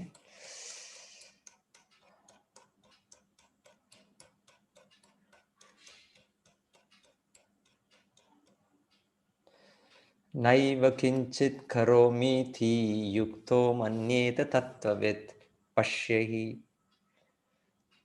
ಶೃಣ್ವನ್ ಪಶ್ಯನ್ ಶೃಣ್ವನ್ ಸ್ಪೃಶನ್ ಜಿಘ್ರನ್ ಅಶ್ನನ್ ಗಚ್ಚನ್ ಸ್ವಪನ್ ಶ್ವಸನ್ ಪ್ರಲಪನ್ ವಿಸೃಜನ್ ಗೃಹಣನ್ ಉನ್ಮಿಷನ್ ನಿಮಿಷನ್ ಅಪಿ ಇಂದ್ರಿಯಾರ್ಥೇಷು ವರ್ತಂತ ಇತಿ ಧಾರಯನ್. ದೈವಿ ಪ್ರಜ್ಞೆಯಲ್ಲಿರುವ ಮನುಷ್ಯನು ನೋಡುತ್ತಿರಬಹುದು, ಕೇಳುತ್ತಿರಬಹುದು, ಸ್ಪರ್ಶಿಸುತ್ತಿರಬಹುದು, ಅಘ್ರಾಣಿಸುತ್ತಿರಬಹುದು, ತಿನ್ನುತ್ತಿರಬಹುದು, ನಡೆಯುತ್ತಿರಬಹುದು, ನಿದ್ರೆ ಮಾಡುತ್ತಿರಬಹುದು, ಉಸಿರಾಡುತ್ತಿರಬಹುದು. ಅಂದ್ರೆ ನಮ್ಮ ಜ್ಞಾನ ಇಂದ್ರಿಯಗಳು, ಕರ್ಮ ಇಂದ್ರಿಯಗಳು ಇದನ್ನು ಉಪಯೋಗಿಸ್ತಾ ಇದ್ದೇವೆ. ಆದರೆ ತಾನು ಏನನ್ನೂ ಮಾಡುತ್ತಿಲ್ಲ ಎಂದು ಅವನಿಗೆ ಒಳಗಿನ ಅರಿವು ಇರುತ್ತದೆ. ಏಕೆಂದರೆ ಮಾತನಾಡುವಾಗ, ವಿಸರ್ಜಿಸುವಾಗ, ಸ್ವೀಕರಿಸುವಾಗ, ಕಣ್ಣನ್ನು ತೆರೆಯುವಾಗ ಅಥವಾ ಮುಚ್ಚುವಾಗ ಇಂದ್ರಿಯಗಳು ತಮ್ಮ ವಿಷಯಗಳಲ್ಲಿ ಪ್ರವರ್ತಿಸುತ್ತಿವೆ. ತಾನು ಅವುಗಳಿಂದ ದೂರ ಇದ್ದೇನೆ ಎಂದು ಅವನಿಗೆ ತಿಳಿದಿರುತ್ತದೆ. ಸೊ ಇದು ನೋಡಿದ್ವಿ ಆಗ್ಲೇ. ಕಾಯೇನ ಮನಸಾ ಬುದ್ಧ್ವಾ ಕೇವಲೈರ್ ಇಂದ್ರಿಯೈರಪಿ ಯೋಗಿನಃ ಕರ್ಮ ಕುರ್ವಂತಿ ಸಂಗಂ ತ್ಯಕ್ತ್ವಾ ಆತ್ಮಶುದ್ಧಯೇ. ಯೋಗಿಗಳು ಮೋಹವನ್ನು ಬಿಟ್ಟು ಕೇವಲ ಶುದ್ಧಿಗಾಗಿ ದೇಹ, ಮನಸ್ಸು, ಬುದ್ಧಿ ಮತ್ತು ಇಂದ್ರಿಯಗಳಿಂದ ಸಹ ಕರ್ಮವನ್ನು ಮಾಡುತ್ತಾರೆ. ಕೃಷ್ಣನ ಇಂದ್ರಿಯಗಳ ತೃಪ್ತಿಗಾಗಿ ಕೃಷ್ಣ ಪ್ರಜ್ಞೆಯಲ್ಲಿ ಮನುಷ್ಯನು ಕೆಲಸ ಮಾಡಿದಾಗ ದೇಹ, ಮನಸ್ಸು, ಬುದ್ಧಿ ಅಥವಾ ಇಂದ್ರಿಯಗಳಿಂದ ಮಾಡಿದ ಯಾವುದೇ ಕೆಲಸವಾಗಲಿ ಅದು ಐಹಿಕ ಕಶ್ಮಲವಿಲ್ಲದೆ ಪರಿಶುದ್ಧವಾಗುತ್ತದೆ. ಕೃಷ್ಣ ಪ್ರಜ್ಞೆಯುಳ್ಳ ಮನುಷ್ಯನು ಮಾಡುವ ಕಾರ್ಯಗಳು ಪ್ರತಿಕ್ರಿಯೆಗಳನ್ನು ಉಂಟು ಮಾಡುವುದಿಲ್ಲ. ಆದುದರಿಂದ ಕೃಷ್ಣ ಪ್ರಜ್ಞೆಯಲ್ಲಿ ಕೆಲಸ ಮಾಡುವುದರ ಮೂಲಕ ಸದಾಚಾರ ಎಂದು ಕರೆಯುವ ಪರಿಶುದ್ಧ ಕಾರ್ಯಗಳನ್ನು ಸುಲಭವಾಗಿ ಮಾಡಬಹುದು. ಯುಕ್ತ ಕರ್ಮ ಫಲಂ ತ್ಯಕ್ತ್ವಾ ಶಾಂತಿ ಮಾಪ್ನೋತಿ ನೈಷ್ಟಿಕೀಂ ಅಯುಕ್ತ ಕಾಮಕಾರೇಣ ಫಲೇ ಸಕ್ತೋ ನಿಬದ್ಧತೆ. ಒಂದೇ ರೀತಿಯಾಗಿ ನಿಷ್ಠೆಯಿಂದಿರುವ ಆತ್ಮನು ಪರಿಶುದ್ಧ ಶಾಂತಿಯನ್ನು ಹೊಂದುತ್ತಾನೆ, ಏಕೆಂದರೆ ಅವನು ಎಲ್ಲ ಕರ್ಮಫಲಗಳನ್ನು ನನಗೆ ಒಪ್ಪಿಸುತ್ತಾನೆ. ದೈವಯುಕ್ತನಲ್ಲದವನು ಕರ್ಮಫಲಕ್ಕಾಗಿ ಆಸೆ ಪಡುವುದರಿಂದ ತೊಡಕಿನಲ್ಲಿ ಸಿಕ್ಕಿಕೊಳ್ಳುತ್ತಾನೆ. ಚೆನ್ನಾಗಿದೆ ಭಾಷ್ಯ ಇದು, ಭಾವಾರ್ಥ. ಕೃಷ್ಣ ಪ್ರಜ್ಞೆಯಲ್ಲಿರುವ ಮನುಷ್ಯನಿಗೂ ದೇಹ ಪ್ರಜ್ಞೆಯಲ್ಲಿರುವ ಮನುಷ್ಯನಿಗೂ ವ್ಯತ್ಯಾಸವೆಂದರೆ, ಮೊದಲನೆಯವನಿಗೆ ಕೃಷ್ಣನಲ್ಲಿ ಆಸಕ್ತಿ, ಎರಡನೆಯವನಿಗೆ ತನ್ನ ಕರ್ಮಗಳ ಫಲಗಳಲ್ಲಿ ಆಸಕ್ತಿ. ಕೃಷ್ಣನಲ್ಲಿ ಆಸಕ್ತಿ ಇದ್ದು ಅವನಿಗಾಗಿಯೇ ಕೆಲಸ ಮಾಡುವವನು ನಿಶ್ಚಯವಾಗಿಯೂ ಮುಕ್ತನಾದವನು. ಆತನಿಗೆ ತನ್ನ ಕರ್ಮಫಲದ ವಿಷಯದಲ್ಲಿ ಆತಂಕವಿಲ್ಲ. ದ್ವಂದ್ವದ ಕಲ್ಪನೆಯಲ್ಲಿ ಎಂದರೆ ಪರಮಸತ್ಯದ ಅರಿವಿಲ್ಲದೆ ಕೆಲಸ ಮಾಡುವುದೇ ಕರ್ಮಫಲದ ವಿಷಯದಲ್ಲಿ ಆತಂಕವಾಗುವುದಕ್ಕೆ ಕಾರಣ ಎಂದು ಭಾಗವತದಲ್ಲಿ ವಿವರಿಸಿದೆ. ಕೃಷ್ಣನು ಪರಮಸತ್ಯ, ದೇವೋತ್ತಮ ಪುರುಷ. ಕೃಷ್ಣ ಪ್ರಜ್ಞೆಯಲ್ಲಿ ದ್ವಂದ್ವವಿಲ್ಲ. ಇರುವುದೆಲ್ಲವೂ ಕೃಷ್ಣನ ಶಕ್ತಿಯ ಉತ್ಪತ್ತಿಯೇ. ಕೃಷ್ಣನು ಸರ್ವಮಂಗಳನು. ಆದ್ದರಿಂದ ಕೃಷ್ಣ ಪ್ರಜ್ಞೆ ಕರ್ಮವೆಲ್ಲ ಪರಿಪೂರ್ಣ ಮಟ್ಟದ್ದು. ಈ ಕೆಲಸವೆಲ್ಲ ಆಧ್ಯಾತ್ಮಿಕವಾದದ್ದು. ಇದಕ್ಕೆ ಐಹಿಕ ಫಲವಿಲ್ಲ. ಆದ್ದರಿಂದ ಕೃಷ್ಣ ಪ್ರಜ್ಞೆಯು ಸಂಪೂರ್ಣ ಶಾಂತಿಯನ್ನು ತರುತ್ತದೆ. ಆದರೆ ಇಂದ್ರಿಯ ತೃಪ್ತಿಗಾಗಿ ಲಾಭದ ಲೆಕ್ಕಾಚಾರದಲ್ಲಿ ಸಿಕ್ಕಿಕೊಂಡಿರುವವನಿಗೆ ಈ ಶಾಂತಿ ದೊರಕುವುದಿಲ್ಲ. ಇದೇ ಕೃಷ್ಣ ಪ್ರಜ್ಞೆಯ ಗುಟ್ಟು. ಕೃಷ್ಣನನ್ನು ಬಿಟ್ಟು ಅಸ್ತಿತ್ವವಿಲ್ಲ ಎನ್ನುವ ಅರಿವೇ ಶಾಂತಿ ಮತ್ತು ನಿರ್ಭಯಗಳ ನೆಲೆ. ಸರ್ವಕರ್ಮಾಣಿ ಮನಸಾ ಸನ್ಯಸ್ಯಾಸ್ತೆ ಸುಖಂ ವಶಿ ನವದ್ವಾರೆ ಪುರೇ ದೇಹಿ ನೈವ ಕುರ್ವನ್ನ ಕಾರಯನ್. ದೇಹಸ್ಥ ಜೀವಿಯು ಸ್ವಭಾವವನ್ನು ನಿಯಂತ್ರಿಸಿ ಮಾನಸಿಕವಾಗಿ ಎಲ್ಲ ಕರ್ಮಗಳನ್ನು ತ್ಯಜಿಸಿದಾಗ ಅವನು ನವದ್ವಾರಗಳ ನಗರದಲ್ಲಿ, ಈ ದೇಹ ನವದ್ವಾರಗಳ ನಗರ ಅಂದ್ರೆ ನಮ್ಮ 2 ಕಣ್ಣುಗಳು, 2 ಕಿವಿ, ಮೂಗು, ಬಾಯಿ ಎಲ್ಲ ಐಹಿಕ ಶರೀರದಲ್ಲಿ ಸುಖವಾಗಿ ವಾಸಿಸುತ್ತಾನೆ. ಅವನು ಕಾರ್ಯ ಮಾಡುವುದೂ ಇಲ್ಲ, ಕಾರ್ಯ ಮಾಡಿಸುವುದೂ ಇಲ್ಲ. ಸೊ ಕಾರ್ಯ ಮಾಡೋದಿಲ್ಲ, ಕಾರ್ಯ ಮಾಡಿಸೋದ್ರೆ ನಮ್ಮ ಪ್ರಕೃತಿಯ ಒಂದು ಹಿಂದೆಯ ಒಂದು ಪ್ರಭಾವದಿಂದ ನಾವು ಕಾರ್ಯಗಳು ಮಾಡ್ತೇವೆ. ಸೊ ಆದರೆ ಈ ಮುಕ್ತ ಜೀವಿಗಳಾದವರು ಅವರು ಎಷ್ಟು ಅವರ ಇದಿರುತ್ತೆ ಅಂದ್ರೆ ಇದು ಅವರು ಇದಕ್ಕೆ ಗುರಿಯಾಗೋದಿಲ್ಲ ಅಂತಾನೆ ಹೇಳ್ತಾ ಇರೋದು. ಜೀವಿಯ ದೇಹದಲ್ಲಿ ವಾಸಿಸುತ್ತಿರುವ ದೇವೋತ್ತಮ ಪರಮ ಪುರುಷನು ವಿಶ್ವದ ಎಲ್ಲ ಜೀವಿಗಳನ್ನು ನಿಯಂತ್ರಿಸುತ್ತಾನೆ. ದೇಹಕ್ಕೆ ನವದ್ವಾರಗಳುಂಟು. 2 ಕಣ್ಣುಗಳು, ಮೂಗಿನ 2 ಹೊಳ್ಳೆಗಳು, 2 ಕಿವಿಗಳು, 2 ಬಾಯಿ, ಗುದ, ಜನನೇಂದ್ರಿಯ. ತನ್ನ ಬದ್ಧ ನೆಲೆಯಲ್ಲಿ ಜೀವಿಯು ತನ್ನನ್ನು ದೇಹದೊಂದಿಗೆ ಗುರುತಿಸಿಕೊಳ್ಳುತ್ತಾನೆ. ಆದರೆ ಅವನು ತನ್ನನ್ನು ತನ್ನೊಳಗಿರುವ ಭಗವಂತನೊಂದಿಗೆ ಗುರುತಿಸಿಕೊಂಡಾಗ ದೇಹದಲ್ಲಿ ಇರುವಾಗಲೇ ಭಗವಂತನಷ್ಟೇ ಸ್ವತಂತ್ರರಾಗುತ್ತಾನೆ.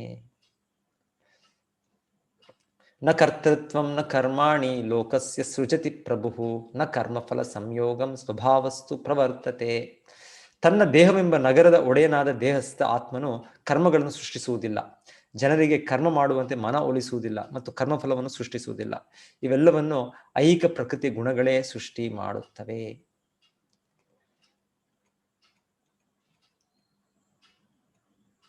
ಅನಾದಿ ಕಾಲದಿಂದ ಬಂದ ಅಜ್ಞಾನವೇ ದೇಹದ ಕಷ್ಟ ಮತ್ತು ಯಾತನೆಗಳಿಗೆ ಕಾರಣ. ಜೀವಿಯು ದೇಹದ ಕಾರ್ಯಗಳಿಂದ ದೂರವಾಗುತ್ತಲೇ ಆತನು ಪ್ರತಿಕ್ರಿಯೆಗಳಿಂದಲೂ ಬಿಡುಗಡೆಗೊಳ್ಳುತ್ತಾನೆ. ಅವನು ದೇಹವೆಂಬ ನಗರದಲ್ಲಿರುವ ತನಕ ಅದರ ಯಜಮಾನನಂತೆ ಕಾಣುತ್ತಾನೆ. ಆದರೆ ವಾಸ್ತವವಾಗಿ ಅವನು ಅದರ ಒಡೆಯನೂ ಅಲ್ಲ ಮತ್ತು ಅದರ ಕರ್ಮಗಳನ್ನು ಕರ್ಮಫಲಗಳನ್ನು ನಿಯಂತ್ರಿಸಬಲ್ಲವನೂ ಅಲ್ಲ. ಅವನು ತನ್ನ ಉಳಿವಿಗಾಗಿ ಸೆಣಸುತ್ತಾ ಭವಸಾಗರದಲ್ಲಿದ್ದಾನೆ ಅಷ್ಟೇ. ಸಾಗರದ ಅಲೆಗಳು ಅವನನ್ನು ಎತ್ತಿ ಹಾಕುತ್ತಿದೆ. ಅವುಗಳ ಮೇಲೆ ಅವನಿಗೆ ಯಾವ ಹತೋಟಿಯೂ ಇಲ್ಲ. ಅಲೌಕಿಕವಾದ ಕೃಷ್ಣ ಪ್ರಜ್ಞೆಯಿಂದಾಗಿ ಸಾಗರದಿಂದ ಹೊರಬರುವುದೇ ಅವನ ಮಟ್ಟಿಗೆ ಅತ್ಯುತ್ತಮ ಪರಿಹಾರ. ಇದೊಂದೇ ಅವನನ್ನು ಎಲ್ಲ ಕ್ಷೋಭೆಯಿಂದ ರಕ್ಷಿಸಬಲ್ಲುದು.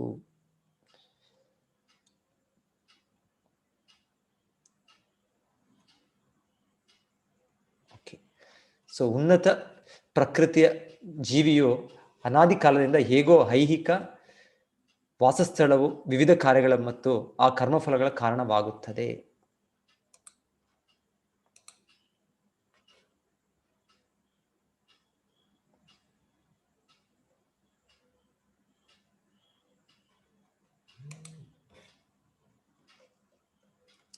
ನಾದತ್ತೇ ಕಸ್ಯಚಿತ್ ಪಾಪಂ ನ ಚೈವ ಸುಕೃತಂ ವಿಭುಃ ಅಗ್ನೇನಾವೃತಂ ಜ್ಞಾನಂ ತೇನ ಮುಹ್ಯಂತಿ ಜಂತವಃ.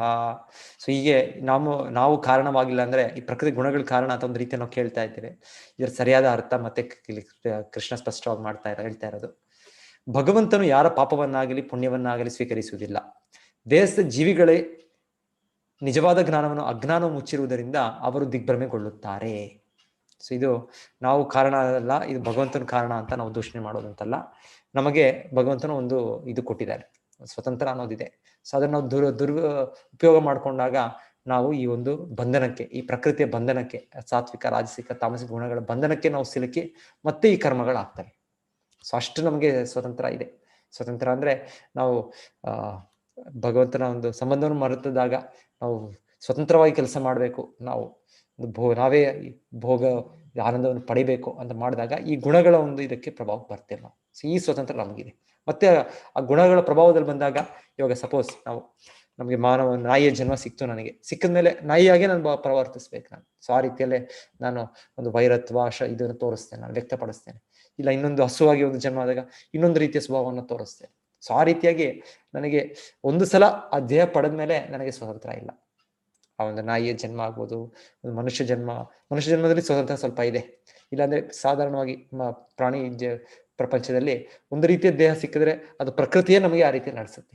ಸತ್ವ ರಜಸ್ ತಮಸ್ ಅನ್ನೋದು ಅದು ಸಂಪೂರ್ಣವಾಗಿ ನಮ್ಗೆ ಇಟ್ಕೊಂಡಾಗಿ ಮಾನವ ಜನ್ಮದಲ್ಲೂ ಕೂಡ ಇದೆ, ಆದ್ರೆ ಸ್ವಲ್ಪ ಸ್ವತಂತ್ರ ಇದೆ. ಆ ಸ್ವತಂತ್ರದ ಸರಿಯಾದ ವಿನಿಯೋಗದಿಂದ ನಾವು ಈ ಗುಣಗಳಿಂದ ಬಂಧನದಿಂದ ಹೊರಗೆ ಬರ್ಬೋದು.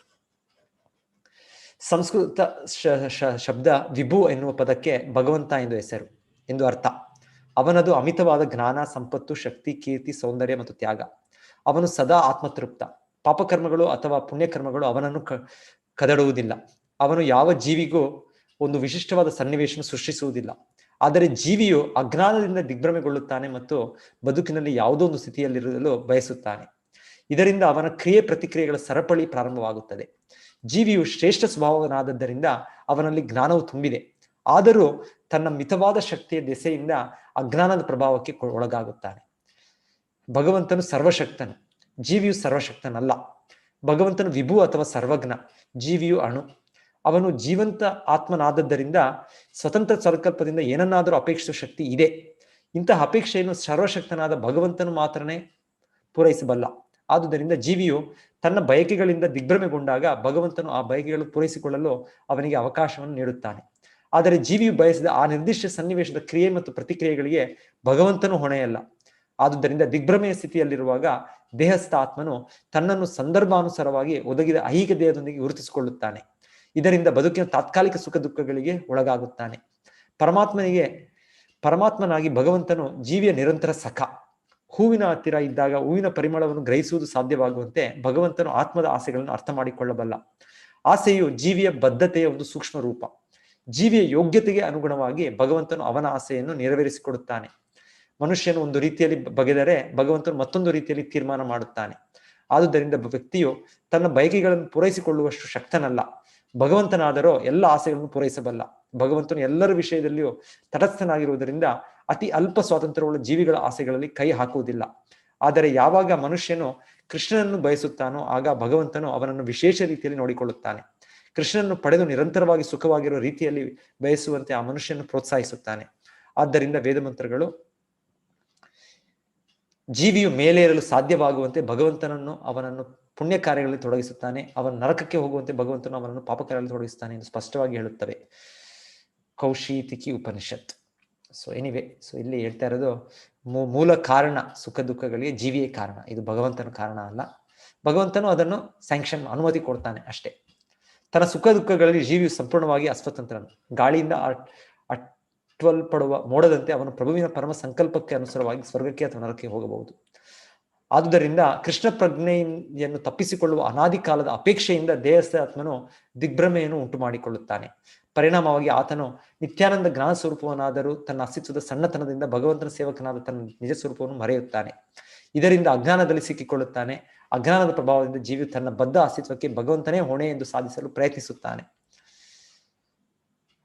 ವೇದಾಂತ ಸೂತ್ರಗಳು ಇದನ್ನೇ ದೃಢಪಡಿಸುತ್ತದೆ. ಭಗವಂತನು ಹಾಗೆ ತೊರೆದರೂ ಯಾರನ್ನು ದ್ವೇಷಿಸುವುದಿಲ್ಲ ಮತ್ತು ಯಾರನ್ನು ಇಷ್ಟಪಡುವುದಿಲ್ಲ.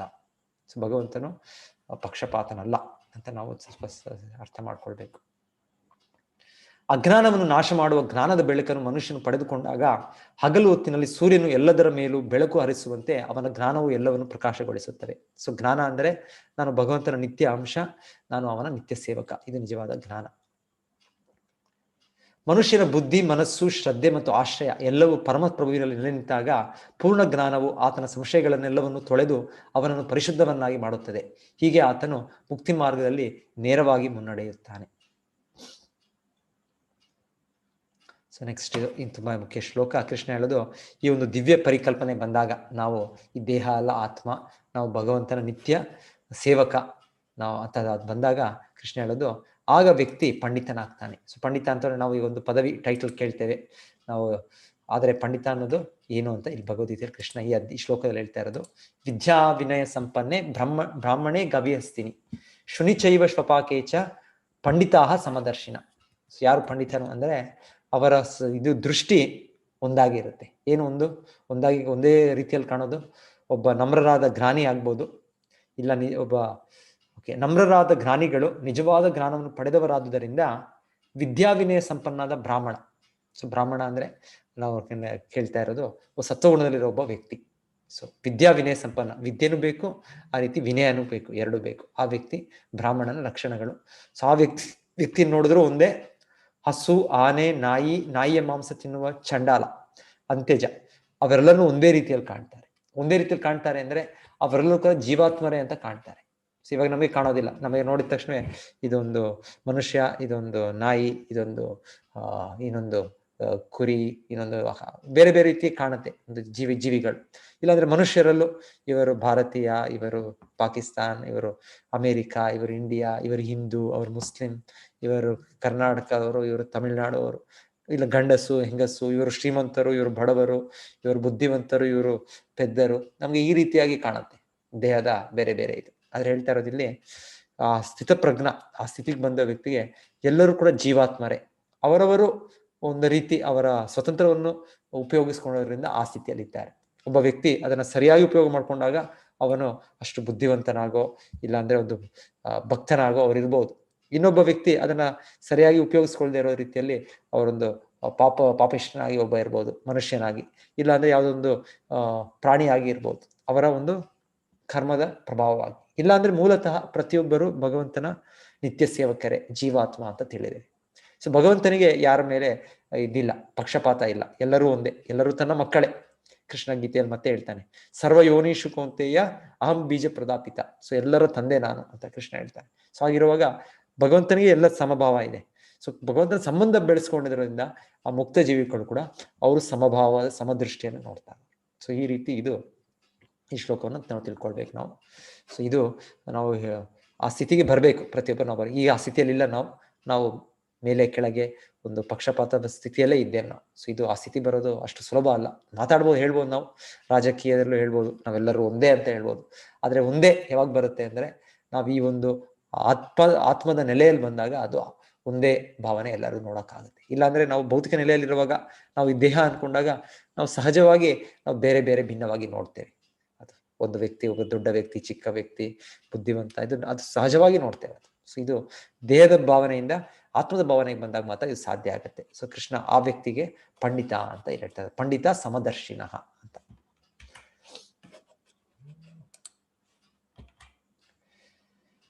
ಯೇ ಹಿ ಸಂಸ್ಪರ್ಶಜಾ ಭೋಗ ದುಃಖ ಯೋನಯ ಏವತೆ ಆದ್ಯಂತವಂತಹ ಕೌಂತೆಯ ನತೇಶು ರಮತೆ ಬುಧಃ. ಸೊ ಕೃಷ್ಣ ಮತ್ತೆ ಹೇಳ್ತಾ ಇರೋದು ಇದು, ನಾವು ಆ ಸ್ಥಿತಿಗೆ ಬರಲಿಕ್ಕೆ ನಾವು ಇಂದ್ರಿಯಗಳನ್ನ, ಮನಸ್ಸನ್ನು ನಿಗ್ರಹಿಸಬೇಕು. ಸೊ ಈ ಬದ್ಧ ಸ್ಥಿತಿಯಲ್ಲಿ ಇದು ನಮಗೆ ಇನ್ನ ಹೆಚ್ಚು ಬಂಧನಕ್ಕೆ ಮಾಡುತ್ತೆ ನಮಗೆ. ಸೊ ಹಾಗೆ ಕೃಷ್ಣ ಹೇಳ್ತಾ ಇರೋದು, ಇಂದ್ರಿಯ ಸುಖ ಅನ್ನೋದು ಇದು ತಾತ್ಕಾಲಿಕವಾದದ್ದು, ಇದು ಆದಿ ಅಂತ ಇರೋದು ಮತ್ತೆ ಅಂತ್ಯ ಅಂತ ಇರೋದು. ಸೊ ಹಾಗಾಗಿ ಈ ಬುದ್ಧಿವಂತ ವ್ಯಕ್ತಿ ಇದರಲ್ಲಿ ಮಗ್ನರಾಗಬಾರ್ದು ಅಂತ ಕೃಷ್ಣ ಹೇಳ್ತಾರೆ. ವಿಷಯ ಇಂದ್ರಿಯಗಳು ಸಂಪರ್ಕವು ದುಃಖವನ್ನುಂಟು ಮಾಡುವುದರಿಂದ ವಿವೇಕಿಯಾದವನು ಅದರಲ್ಲಿ ತೊಡಗುವುದಿಲ್ಲ. ಕುಂತಿ ಪುತ್ರನಾದ ಅರ್ಜುನನೇ, ಇಂತಹ ಸುಖಗಳಿಗೆ ಆದಿಯೂ ಅಂತ್ಯವೂ ಉಂಟು. ಆದುದರಿಂದ ವಿವೇಕಿಯಾದವನು ಅವುಗಳಲ್ಲಿ ಸಂತೋಷ ಪಡುವುದಿಲ್ಲ. ಸೊ ಇಲ್ಲಿ ಒಂದು ಒಳ್ಳೆ ಇದು ತೋರಿಸ್ತಾ ಇರೋದೇನೆಂದ್ರೆ, ನಾವು ಪ್ರಕೃತಿಯಿಂದನೇ ಎಷ್ಟೋ ಕಲ್ತ್ಕೊಳ್ಬಹುದು. ಪ್ರಕೃತಿಯಿಂದ ನೋಡೋದು, ನಮ್ಮ ಸುತ್ತಲೇ ಎಷ್ಟೋ ಒಂದು ಈ ಇರುವೆಗಳು ನೋಡ್ತೇವೆ ನಾವು. ಸೊ ಎಷ್ಟೋ ಒಂದೊಂದ್ಸಲ ಏನೋ ಒಂದು ಸಿಹಿಯಾದ ಏನೋ ಒಂದು ಸಕ್ಕರೆ ಪಾಕದ್ದು ಏನೋ ಒಂದು ಪದಾರ್ಥ ಇದ್ರೆ ಅವೆಲ್ಲವೂ ಬಂದು ಅದಕ್ಕೋಸ್ಕರ ಎಲ್ಲ ಸುತ್ತಿ ಬರ್ತಾರೆ. ಒಂದೊಂದ್ಸಲ ಅದು ನೀರಿಂದ ಇದು ಆಗಿರ್ಬೋದು, ಸಕ್ಕರೆ ಪಾಕದ್ದು, ಆದ್ರೆ ಎಲ್ಲವೂ ಅದರೊಳಗೆ ಅದು ಜಂಪ್ ಹಾಕಿ ಅದು ಕುಡ್ದು ಇದು ಮಾಡಿ ನಾವು ಹೇಗೆ ನಾವು ಇಂದ್ರಿಯ ಸುಖವನ್ನು ಅನುಭವಿಸೋ ಆ ರೀತಿಯಲ್ಲಿ ಅವು ಕೂಡ ಅನುಭವಿಸಿ ಅದರಲ್ಲೇ ಸಾಯ್ತವೆ. ಅಂದ್ರೆ ಅದು ಅದರ ಇಂದ್ರಿಯಗಳನ್ನ ನಿಗ್ರಹಿಸಿಕೊಳ್ಳಕ್ ಆಗ್ತಾ ಇಲ್ಲ ಅದಕ್ಕೆ.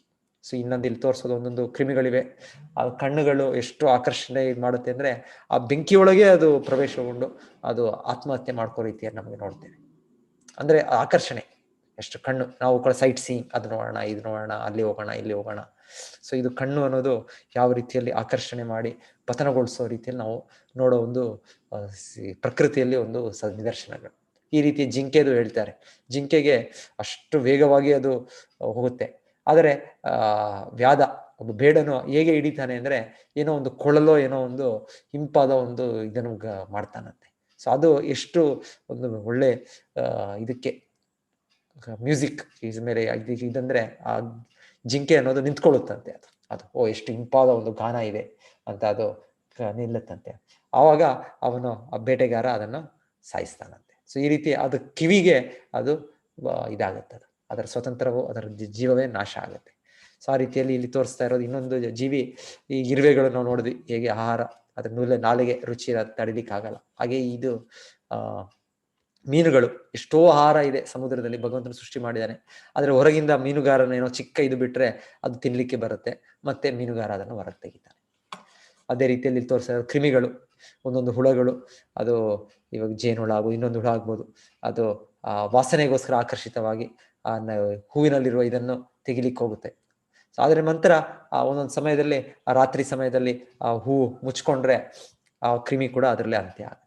ಸೊ ಈ ರೀತಿ ತೋರಿಸ್ತಾ ಇರೋದು ಒಂದೊಂದು ಇಂದ್ರಿಯಗಳು, ನಮ್ಮ ಕಣ್ಣು, ನಮ್ಮ ಮೂಗು, ನಮ್ಮ ಕಿವಿಗಳು ಎಲ್ಲ ಇದು ಎಷ್ಟು ಪ್ರಬಲವಾದದ್ದು ಅಂತ ಈ ಭೌತಿಕ ಜಗತ್ತಿನಲ್ಲಿ.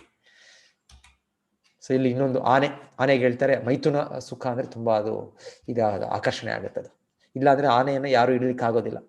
ಎಷ್ಟು ಅದು ಎಂತ ದೊಡ್ಡ ದೊಡ್ಡ ಇದನ್ನೇ ಅದು ಅನಾಹುತ ಮಾಡುತ್ತದು ಆನೆ. ಆದ್ರೆ ಇದನ್ನು ಹಿಡಿಯೋ ವಿಧಾನ ಅಂದ್ರೆ ಒಂದು ಪಳಗಿದ ಹೆಣ್ಣಾನೆಯನ್ನು ಕಳಿಸ್ತಾರಂತೆ. ಅದಕ್ಕೆ ಗೊತ್ತು ಎಲ್ಲಿ ಒಂದು ಹಳ್ಳವನ್ನು ಇದ್ ಮಾಡಿದ್ದಾರೆ ಅಂತ. ಸೊ ಅದು ಗಂಡಾನೆಯನ್ನು ಅಲ್ಲಿಗೆ ಕರ್ಕೊಂಡು ಬಂದು ಅದು ಒಂದು ಅದರಲ್ಲಿ ಬೀಳ್ಸುತ್ತೆ. ಅದು ಹಳ್ಳದಲ್ಲಿ ಅದೆಲ್ಲ ಮುಚ್ಚಿಬಿಟ್ಟಿರ್ತಾರೆ ಆ ಎಲೆಗಳಲ್ಲಿ. ಸೊ ಗೊತ್ತಾಗೋದಿಲ್ಲ ಆ ಗಂಡಾನೆಗೆ, ಆ ಕಾಡಾನೆ ಅದ್ರಲ್ಲಿ ಬಿದ್ದ ಮೇಲೆ ಅದಕ್ಕೆ ಅಷ್ಟೊಂದು ಇದು ಮಾಡಿ ಅದಕ್ಕೆ ಒಂದು ಶಿಕ್ಷಣ ನಡೆಯುತ್ತೆ. ಸೊ ಅಷ್ಟೊಂದು ಬಲಶಾಲಿಯಾದ ಆನೆನೂ ಕೂಡ ಅದು ಗುಲಾಮನಾಗ್ಬಿಡ್ತಾನೆ ಜೀವನ ಪರ್ಯಂತವಾಗಿ. ಸೊ ಹೀಗೆ ಇಲ್ಲಿ ತೋರಿಸ್ತಾ ಇರೋದು ಇಂದ್ರಿಯಗಳು ಅನ್ನೋದು ಎಷ್ಟು ಪ್ರಬಲವಾದದ್ದು ಅನ್ನೋದು. ಆದ್ರೆ ಮನುಷ್ಯ ಜನ್ಮದಲ್ಲಿ ನಮಗೆ ಎಲ್ಲವೂ ಕೂಡ ಪ್ರಬಲವಾಗೇ ಇದೆ. ಕಣ್ಣು, ಕಿವಿ, ಮೂಗು, ಮೈಥುನ ಎಲ್ಲವೂ ಕೂಡ. ಹೀಗಿರುವಾಗ ನಾವು ಎಷ್ಟೊಂದು ಜಾಗರೂಕತೆಯಿಂದ ಇದು ನಿಯಂತ್ರಿಸಬೇಕು ಅಂತ ಇಲ್ಲಿ ತೋರಿಸ್ತಾ ಇರೋದು. ಎಸ್. ಸೊ ಈ ಕೊನೆಗೆ ಈ ಅಧ್ಯಾಯದಲ್ಲಿ ಕೃಷ್ಣನ್ ಹೇಳೋದು, ನಾವು ಶಾಂತಿಯನ್ನು ಸಾಧಿಸಬೇಕು ಅಂದ್ರೆ 3 ವಿಷಯಗಳನ್ನ ಅರ್ಥ ಮಾಡ್ಕೊಳ್ಬೇಕು. ಏನದು? ಮೊದಲನೆಯದು ಭೋಕ್ತಾರಂ ಯಜ್ಞ ತಪಸ. ಕೃಷ್ಣನು ಭೋಕ್ತನು, ನಾವು ಭೋಕ್ತನಲ್ಲ. ನಾವು ಸಾಧಾರಣವಾಗಿ ಅನ್ಕೊಳ್ಳೋದು ನಾನು ಆನಂದಿಸ್ಬೇಕು, ನಾನು ಈ ಸುಖವನ್ನು ಪಡಿಬೇಕು. ಹೌದು, ನಮ್ಮ ಸಂಬಂಧ ಹೇಗೆ ಅಂದ್ರೆ ಭಗವಂತನಿಗೆ ಸೇವೆ ಮಾಡ್ತಾ ನಮಗೆ ಆನಂದ ಸಿಗುತ್ತೆ. ಯಸ್ಮಿನ್ ತುಷ್ಟೇ ಜಗತ್ತುಷ್ಟಂ. ಸೊ ನಮ್ಮ ಸಂಬಂಧ ಹೇಗೆ ದೇಹದ ಭಾಗಗಳು ಅದು ಹೊಟ್ಟೆಗೆ ಆಹಾರವನ್ನು ಕೊಡೋ ಮೂಲಕ ಅದಕ್ಕೆ ಎಲ್ಲ ಶಕ್ತಿ ಎಲ್ಲ ಸಿಗುತ್ತೆ. ಅದೇ ರೀತಿಯಲ್ಲಿ ನಾವು ಕೃಷ್ಣನ ಅಂಶನಾದ್ರಿಂದ ಕೃಷ್ಣನಿಗೆ ಸೇವೆ ಮಾಡ್ತಾ ನಮಗೆ ಆನಂದ ಸಿಗುತ್ತೆ, ನಮಗೆ ಸ್ವತಂತ್ರವಾಗಿ ಸಿಗೋದಿಲ್ಲ. ಸೊ ಕೃಷ್ಣ ಇಲ್ಲಿ ಹೇಳ್ತಾರೆ ನಾನು ಭೋಗ್ತಾನೆ. ಎಲ್ಲ ಯಜ್ಞ ತಪಸ್ಸೆ, ನಾವೇನೇನು ಧರ್ಮ ಕಾರಣಗಳು ಮಾಡ್ತೇವೋ, ಇನ್ನೇನ್ ಕಾರ್ಯಗಳು ಮಾಡಿದ್ರು ಕೃಷ್ಣನ ಸಂತೃಪ್ತಿಗೋಸ್ಕರ ಮಾಡ್ಬೇಕು. ಭೋಕ್ತಾರಂ ಯಜ್ಞ ತಪಸ್ಸಾಂ ಸರ್ವಲೋಕ ಮಹೇಶ್ವರಂ. ಯಾಕೆ ಅಂದ್ರೆ ಕೃಷ್ಣನು ಎಲ್ಲದರ ಅಧಿಪತಿ, ಎಲ್ಲದರ ಸೃಷ್ಟಿಕರ್ತ, ಸರ್ವಲೋಕ, ಎಲ್ಲ ಲೋಕಗಳಿಗೂ ಅವನೇ ಈಶ್ವರ, ಮಹೇಶ್ವರ. ಸೊ ಇದು ಕೃಷ್ಣ ಹೇಳ್ತಾ ಇರೋದು. ಇವೆರಡು ವಸ್ತುವನ್ನು. ಮೂರನೆಯದಾಗಿ ಸುಹೃದಂ ಸರ್ವಭೂತಾನ, ಕೃಷ್ಣನೇ ಎಲ್ಲರ ಪರಮ ಹಿತೈಷಿ, ಪರಮ ಸ್ನೇಹಿತ. ಇದನ್ನು ನಾವು ಅರ್ಥ ಮಾಡ್ಕೊಂಡ್ರೆ ಜ್ಞಾತ್ವಾ ಮಾಂ ಶಾಂತಿ ರಚಿತೆ, ಆಗ ನಮಗೆ ಸುಖ ಶಾಂತಿ ಬರುತ್ತೆ. ವೈಯಕ್ತಿಕವಾಗಿ ಆಗ್ಬೋದು, ಕೌಟುಂಬಿಕವಾಗಿ, ಸಾಮಾಜಿಕವಾಗಿ, ಅಂತಾರಾಷ್ಟ್ರೀಯವಾಗಿ ಕೂಡ ನಾವು ಈ 3 ವಿಷಯವನ್ನು ಅರ್ಥ ಮಾಡ್ಕೊಂಡ್ರೆ ಆಗ ಸುಖ ಶಾಂತಿ ಇದೆ. ಈಗ ಇದೆ, ವಿಶ್ವಸಂಸ್ಥೆ ಇದೆ, ಆದ್ರೆ ಏನು ಸುಖ ಇಲ್ಲ, ಏನು ಶಾಂತಿ ಇಲ್ಲ. ಹೆಚ್ಚು ಹೆಚ್ಚು ಇನ್ನ ಕಲಹ ಆಗತ್ತೆ, ಹೆಚ್ಚು ರಾಷ್ಟ್ರಗಳು ಬೇರೆ ಬೇರೆ ಇದಾಗ್ತಾ ಇದ್ದಾರೆ. ಯಾಕೆ ಅಂದ್ರೆ ಕೇಂದ್ರ ಯಾರು ಗೊತ್ತಿಲ್ಲ, ಕೇಂದ್ರ ಕೃಷ್ಣ. ಪ್ರತಿಯೊಬ್ಬರು ಅಲ್ಲಿ ವಿಶ್ವಸಂಸ್ಥೆಯಲ್ಲಿ ಹೇಳ್ಬೇಕು, ಇಲ್ಲ ನಮ್ಮ ಪಾರ್ಲಿಮೆಂಟ್ ಹೌಸ್, ನಮ್ಮ ಅಸೆಂಬ್ಲಿಯಲ್ಲಿ ಹೇಳ್ಬೇಕು, ಕೃಷ್ಣ ಎಲ್ಲ ಸೇರಿದ್ದು ಕೃಷ್ಣನಿಗೆ, ಸರ್ವಲೋಕ ಮಹೇಶ್ವರ. ಸೊ ಎಲ್ಲವೂ ಅವನ ಸಂತೃಪ್ತಿಗೋಸ್ಕರ ಮಾಡಬೇಕು, ಅವನೇ ಪರಮ ಹಿತೈಷಿ ಅಂತ ಅವರು ಹೇಳಿದಾಗ, ಆ ತರ ನಡ್ಸ್ಕೊಂಡಾಗ ಅವ್ರಿಗೆ ಶಾಂತಿ ಸಿಗುತ್ತೆ. ಅದಿಲ್ಲದೆ ಇದು ನನ್ನ ದೇಶ, ನನ್ನ ನಾಡು, ನನ್ನ ಜಾತಿಗೆ ಸೇರಿದ್ದು, ನನ್ನ ಇದಕ್ಕೆ ನಾವು ಅದೇ ಒಂದು ಪರಿಕಲ್ಪನೆಯಲ್ಲಿದ್ರೆ ನಾವು ಅಶಾಂತಿಯಲ್ಲೇ ಇರ್ತೇವೆ. ಸೊ ಕೃಷ್ಣ ಇಲ್ಲಿ ಶಾಂತಿ ಸೂತ್ರ ಅಂತ ಪ್ರತಿಯೊಬ್ಬರು ವೈಯಕ್ತಿಕವಾಗಿ ಯಾವ ರೀತಿ ಸಾಮೂಹಿಕವಾಗಿ ಪಡೆಯೋ ಒಂದು ಸೂತ್ರವನ್ನು ಹೇಳ್ತಾರೆ. ಕೃಷ್ಣನೇ ದೇವರೇ, ಎಲ್ಲವೂ ಸೇರಿದ್ದು ಅವನಿಗೆ, ಅವನೇ ಪರಮ ಈಶ್ವರನು, ಅವನೇ ಎಲ್ಲರ ಹಿತೈಷಿ ಕೂಡ. ಸೊ ಭಗವಂತನ ಎಲ್ಲ ಸಮಸ್ತ ಜೀವಿಗಳು ಈ ಲೋಕದಲ್ಲಿ, ಬ್ರಹ್ಮಾಂಡದಲ್ಲಿ ಎಲ್ಲರ ಪೋಷಣೆ ಭಗವಂತನೇ ಮಾಡ್ತಾ ಇದ್ದಾನೆ.